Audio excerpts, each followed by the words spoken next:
Hi hello నమస్తే welcome to BRK నేను మానస. ఈరోజు మనతో పాటు ఉన్నారు ఎస్కే రసూల్, సాంప్రదాయ మౌలిక వైద్యులు, 9వ జనరేషన్. సార్ని అడిగి చాలామంది హెల్త్ ప్రాబ్లమ్స్, చాలా రకాల హెల్త్ ప్రాబ్లమ్స్ ఫేస్ చేస్తూ ఉంటాం కదా. సో వాటన్నిటిని కూడా న్యాచురల్గా ఎలా తగ్గించుకోవాలో సార్ని అడిగి తెలుసుకుందాం. Hi sir. సార్ ఇప్పుడున్న జనరేషన్లో చాలామంది ఫేస్ చేస్తున్న హెల్త్ ప్రాబ్లమ్స్లో గ్యాస్ట్రిక్ ఒకటి. అసలు ఈ గ్యాస్ట్రిక్ సమస్య ఎందుకు వస్తుంది, దీన్ని తగ్గించుకోవడం ఎలా అంటారు? చక్కటి ప్రశ్న అడిగారు. ఈరోజు తినే ఆహారాలు అదుపు తప్పి సమయం పాటించక ఈ అర్ధరాత్రులు భోంచేయడం, ఉదయం 8-9 గంటలు నిద్ర లేవడం, ఈ మానవాళికి ఈ ఒక పెద్ద సోషల్. దీన్ని బట్టి చెత్త రోగాలన్నీ రావడానికి ఈరోజు తినే ఆహారాలు అదుపు తప్పినాయి.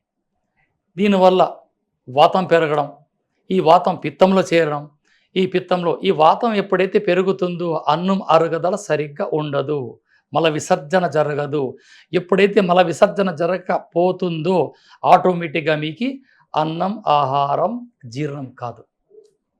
దీన్ని గొంతులో కాలుతూ ఉండడం, మోషన్ సరిగ్గా రాకుండా ఉండడం, పుల్లని తేపులు, ఏదైనా తినగానే గొంతులోనే కాలుతూ ఉండడం, ఇంకా దానికి కూల్ డ్రింకులు, పెప్సీలు అవి ఇవి తాగి వ్యాధిని బలపరుచుకుంటున్నారు, కానీ సమస్యను పరిష్కరించుకోవడం లేదు ఈ మానవాళి. దీనికోసం చక్కటి మన వంటిల్లే వైద్యశాల అని మనం మాట్లాడుకుంటే మన వంటింట్లో అద్భుతమైన అమృతాలు ఉన్నాయి. ఇవి తెలుసుకోక ఈ మానవాళి సతమత పడుతున్నారు. అవి ఏంటంటారు సార్? సింపుల్గా చెప్పుకోవాలంటే స్వచ్ఛమైన తేనె, నిమ్మరసం, అల్లపు రసం, రాక్ సాల్ట్, 2 టీ స్పూన్ల జీలకర్ర, గ్యాస్ ట్రబుల్ మంది అయిపోయి ఇక్కడ అంతే. ఇక్కడ బాడీకి సిట్రిక్ యాసిడ్ బాడీలో ఉత్పత్తి కాదు, రోజుకొక్క నిమ్మకాయ మనం తీసుకోక తప్పదు. సో ఇక శరీరాన్ని వాతాన్ని చంపే గుణం అద్భుతమైన ఔషధం అంటే అల్లం, అందులో దొరికేస్తుంది. ఇక లోహజారణ శరీరంలో ఒక ఐరన్ మనకి బాడీకి రావాలంటే తేనె అద్భుతమైన పాత్ర. ఇక అరుగుదలకి జీలకర్ర, ఇవన్నీ బ్యాలెన్స్గా తీసుకెళ్ళడానికి రాక్ సాల్ట్, వీటిలోనే ఔషధం. ఇది ఏ విధంగా తయారు చేయాలనేది నా ప్రేక్షకులకి ఈ ఛానల్ ద్వారా నేను తెలియజేస్తాం. ఫస్ట్ ఏం చేయాలి, మనం నిమ్మరసం, అల్లపు రసం, తేనె ఒకే క్వాంటిటీలో మనం తీసుకోవాలి. ఉదాహరణకి 20 ml. మీరు 100 ml తీసుకోండి, ఇది ఫ్యామిలీ ప్యాక్. ఇంట్లో ఒక 10 మంది ఉంటే ఏం చేయాలా, 100 గ్రాములు. ఎంత తక్కువ ఉంటే అంత డోస్ మనం ఆ లిక్విడ్ తీసుకోవాలి. నిమ్మరసం, తేనె, అల్లపు రసం, 2 టీ స్పూన్ల జీలకర్ర మెత్తగా పౌడర్ చేయండి, అందులో వేయండి. 3 చిటికల రాక్ సాల్ట్ లేని పక్షంలో మురికి లవణము, దాన్ని కాలా నమ్మక్, పాదరా నమ్మక్, దీని ఇలా పేర్లు అంటారు. రాక్ సాల్ట్ తీసుకోవచ్చు. రాక్ సాల్ట్ దొరికిన పక్షములో మురికి లవణాన్ని మనం తీసుకోవచ్చు. వీటిని అందులో వేసి ఎప్పుడైతే మనం ఒక స్పూన్తో అలా గిలుకు కొడతామో అల్లప్రసం తేనెలో పడగానే తేనె న్యూట్రల్ అయిపోతుంది, అంటే సప్పగా అయిపోతుంది.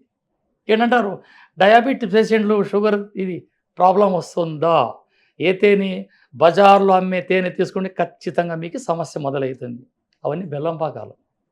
స్వచ్ఛమైన తేనె ఇక ప్రకృతిగా ఈగలతో సృష్టిస్తారు, ఆ తేనె తీసుకోవచ్చు. లేదా పల్లెటూరు వాళ్ళు ఇస్తారు 1000-2000 కిలో, అది అవసరాన్ని బట్టి మార్కెటింగ్. ఆ తేనె, నిమ్మరసం, అల్లపు రసం, జీలకర్ర, సాల్ట్, ఇది గిలకొట్టడం. ఉదయం లేవగానే ముఖం కడగగానే 2 టీ స్పూన్లు అరచేతులు వేసుకొని అలా నాలుగుతో సప్పరిస్తూ వెళితే ఈ పిల్లలకి, బుడ్డగాళ్ళకి, బుడ్డమ్మలకి, ముసలమ్మలకి అందరికి అద్భుతంగా అమృతం. ఇదే అద్భుతమైన గ్యాస్ ట్రబుల్ మెడిసిన్. అంటే చిన్నపిల్లల దగ్గర నుండి తీసుకోవచ్చు అంటారా సార్? 3 నెలల బుడ్డగాల నుంచి పండు ముసలమ్మల వరకు, అప్పుడే పుట్టిన బుడ్డగాళ్ళకి గ్యాస్ ట్రబుల్ ఎక్కడ ఉంటుంది, పాలు కక్కుతూ ఉంటారు. వాళ్ళకి ఏం చేయాలి, మనం ఈ యొక్క పానీయాన్ని, ఈ తయారు చేసిన ఒక అమృతాన్ని వాని బొడ్డోడు పట్టియుడు పెదులకు రాయాల. వాడు ఏం చేస్తాడు, అలా అనుకుంటూ ఉంటాడు, అది వానికి పనిచేస్తుంది. ఈ పిల్లగాళ్ళకి ఆ వాంటింగ్ ఎందుకోసం, చిన్నపిల్లలకంటే తల్లి పాలలో అధికమైన కొలెస్ట్రాల్, ఆ టంగ్ క్లీన్ కావడానికి ఆ టంక్లు ఆ నాలుకను శుభ్రం చేయము కాబట్టి అబ్బాయికి ఆ పిత్తం పెరగడం అవకాశం ఉంటుంది. ఓకే. అప్పుడు ఈ యొక్క పానీయాన్ని పెడితే ఆ సమస్య పరిష్కారం. నెక్స్ట్, అమ్మాయిలు ప్రెగ్నెంట్ అయినప్పుడు వాంతులు లేదా వేవిళ్ళు అంటారు కొన్ని భాషల్లో, ఈ సమస్య పరిష్కారం అవుతుంది. అద్భుతమైన అమృతం లాంటి ఈ యొక్క వంటిల్లే వైద్యశాల అనుకుంటే దీనికి మించిన ఔషధం ఉండదు. ఇది మహనీయుల గ్రంథాల్లో రాసిన అనుభవాలు ఇవి. సరే, అంటే ఇది డైలీ తీసుకోవడం వల్ల ఏమైనా సైడ్ ఎఫెక్ట్స్ ఉంటాయంటారా? అస్సలు ఉండదమ్మా. అంటే అల్లం అంటే డైలీ తీసుకోవడం వల్ల వేడి చేస్తుందని అవును. చక్కటి ప్రశ్న అడిగారు. ఇక్కడ తేనెకి శత్రువు అల్లం, అల్లాని శత్రువు తేనె, ఇవి రెండు కలవగానే రెండిట్లో రుచి మాయమైపోతుంది. ఒక్కసారి మీరు ట్రై చేసి చూడండి. ఓకే. రసూల్ గారు చెప్పింది ఎంతవరకు వాస్తవం ఉందని. నేను చెప్పే ప్రతి రెమెడీ ఒక ఫార్ములా. 53 గ్రంథాలు ఆయుషులు సపోర్ట్ చేస్తారు కదండి, ఏదో ఒక గ్రంథంలో నా రెమెడీ ఉంటుంది. ఓకే. ఇది చక్కగా చేసుకోవచ్చు. సెకండ్, ఇప్పుడు ఒక మహమ్మారి ఎక్కువైపోయింది. ఎక్కడ చూసినా క్యాన్సర్ క్యాన్సర్ క్యాన్సర్, లేదా కిడ్నీ క్రియాటిన్, డయాలసిస్, వీళ్ళు వామిటింగ్ స్టార్ట్ అవుతుంది. వీళ్ళు ఏమి చేయాలి, దీన్ని మయూర సికి అంటే మయూర పించం అంటే నమలి ఈకని తెచ్చి కొట్లు అమ్ముతారండి, అశుభ్రంగా కాల్చి ఆ యొక్క మయూరి పించము అంటే ఆ ఈక పికాకో ఆ యొక్క భస్మాన్ని ఇందులో కలిపి అరచేతులు సప్పరిస్తే క్యాన్సర్తో వచ్చే వామిటింగ్స్ కూడా 1 గంటలో ఆగిపోతాయమ్మా. ఓకే. అద్భుతమైన రెమెడీ ఇది. ఎటువంటి సైడ్ ఎఫెక్టు లేదు. ఇందులో విషాలు ఎక్కడున్నాయి, రసాయనాలు లేవు, అన్ని ఆహారాలే. కాకపోతే ఇవన్నీ కలిపితే ఒక చక్కటి అమృతం తయారవుతుంది. ఇది ఎన్ని డేస్ వాడాలంటారు సార్? ఇది ఒక్కసారి మనం చేసుకుంటే ఒక 10 డేస్ ఉంటుంది. ఓకే. ఆ తర్వాత పాడైపోతుంది. ఇది కూడా మనం తయారు చేసి ఒక గాజు కంటైనర్లో భద్రపరచుకోవాలి. ఆ ప్లాస్టిక్లో అని ఆ డబ్బాలో అని చేయకూడదు. ఒక గాజు కంటైనర్లో, పాతకాలంలో హార్లిక్స్ బాటిల్లో వస్తూ ఉండే అటువంటి బాటిల్ శుభ్రంగా ఉండాలి. జాడీలో పెట్టినా అందులో హెయిర్ పోతుంది, ఇది ఫంగస్ వస్తుంది. కాబట్టి 10 రోజులు తయారు చేసుకోవచ్చు.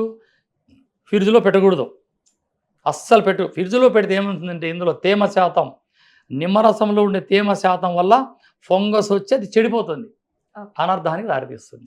అంటే ఈ రెమెడీ వాడిన తర్వాత ఒకవేళ మళ్ళీ వస్తే ఏం చేయమంటారు సార్? రాదు. ఓకే. కానీ ఇక్కడ గ్యాస్ ట్రబుల్ అనే సబ్జెక్ట్ ఆలోచన చేస్తే పొట్ట శుభ్రంగా అలా ఫస్ట్ వీళ్ళకి వీళ్ళు ఏం చేయాలా, ఆయుర్వేద కొట్లోకి వెళ్ళి సునాముకి చూర్ణాన్ని తెచ్చి 3 రాత్రులు రోజు 1 స్పూన్ అలా కలుపుకొని మనం 3 డేస్ 4 డేస్ అలవాటు చేసుకుంటే ఎప్పుడైతే పొట్ట శుభ్రం అవుతుందో ఎన్నో రోగాలకి ఆనకట్ట వేసినట్లే. మనం ఫస్ట్ శుభ్రం కావాలి, పొట్ట శుభ్రం కావాల.